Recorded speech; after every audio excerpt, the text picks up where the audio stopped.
Rigs have come on so far since when I started carp fishing in the 60s. Then there was a general belief that you couldn't have any resistance in the setup, otherwise that would scare the carp. So we used to fish what was called free line, no tackle on the line, the main line at all, just a hook and the bait was your weight to cast. And then as we progressed, wanting to cast further, lighter baits come out. We needed lead on our line, so then we went running leads directly on the line, again trying to make sure there's no friction at all.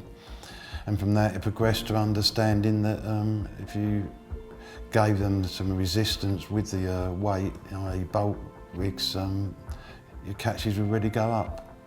And that really is how it progressed through.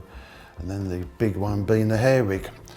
So bolt rigs and then the hair rig, that's what was a game changer for carp fishing, and started what is now the modern world of carp fishing and the vast array of terminal tackle that's available out there now. Like I said in the beginning, all we needed was a main line and a hook. Now look at how much stuff's on the walls. I always had a fascination for all elements of carp fishing, and a desire to achieve and be top of my game. So it goes without saying the hook end of the game was very important to me. I was lucky that I had a good friend in Rod Hutchinson. So he was doing lots of experimenting with particles and all that. And with the particles, he had to leave the hook sticking out. And it was kind of him, I think, who first pointed out to me a heavier lead fixed on the line was getting him more takes when he was particle fishing.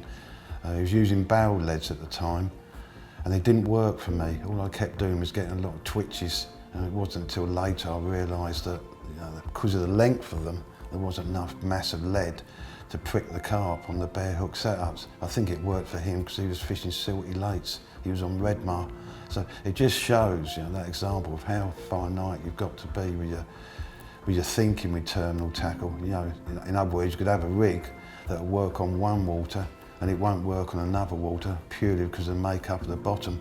Understanding all elements of the rigs, how they work and where they work, and then looking at your situation is just so important.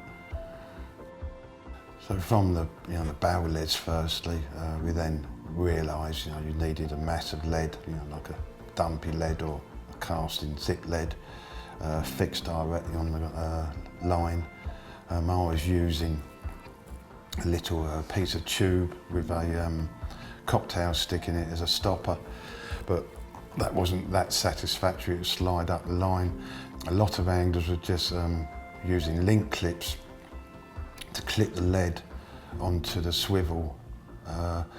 Quickly we realised that was a death rig, and so everyone was looking for solutions to make a safe bolt rig. And so one of the first things I come up with was what we called a bolt bead.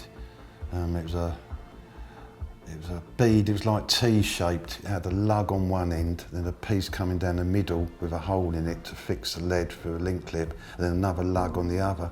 So the lug on the left, you put a little bit of tube over that and slip that over the swivel. So if fish got tethered, it'd just pull the lead off and slide up the line. The lug on the right was if you was going to use anti-tangle tube. So you slid the anti-tangle tube up there, and it worked on the principle that if your line was cut, if a fish was snagged and your line cut, the lead would just slide up the line and fall off. The first major advancement in fish safety, I think. Essentially what I developed there was an early version of what's now referred to as a lead clip, a Nash product. We're very proud of it. And how that came about, I was fishing a famous lake called Harefield, which had a lot of really sharp gravel bars in there, bars covered in flints. And one day I hooked a carp and I was playing it, and behind the lead I caught up a tree branch. So I'm playing this carp, this tree, and this tree branch all tangled up, and the line cut above the tree branch, and I was horrified, massively distressed that now I'd left a carp in the lake with a rig in it and a tree attached to it as well. Fortunately, the carp snagged itself on an bar near the bank, and we eventually managed to get it off, but it was a horrible moment. And then I realised the fault of the setups we were using, like my bolt bead, where they all relied on the line being cut. So the rig, the main line, the hook link could pull through the setup that attached the lead and free the carp from it. So I just thought I need a system where I can discharge the lead. So then I went on to what I called the casting clip, where I took a helicopter setup ending in a link clip, and I cut the clip back so it just had a hook. Then I tied a piece of fine 3-pound line to the hook and the other end to the lead, and then just hooked it over the clip. The theory being that when I cast out, as soon as it hit the surface, the lead would bounce off, and when you got a take, the 3-pound line would break.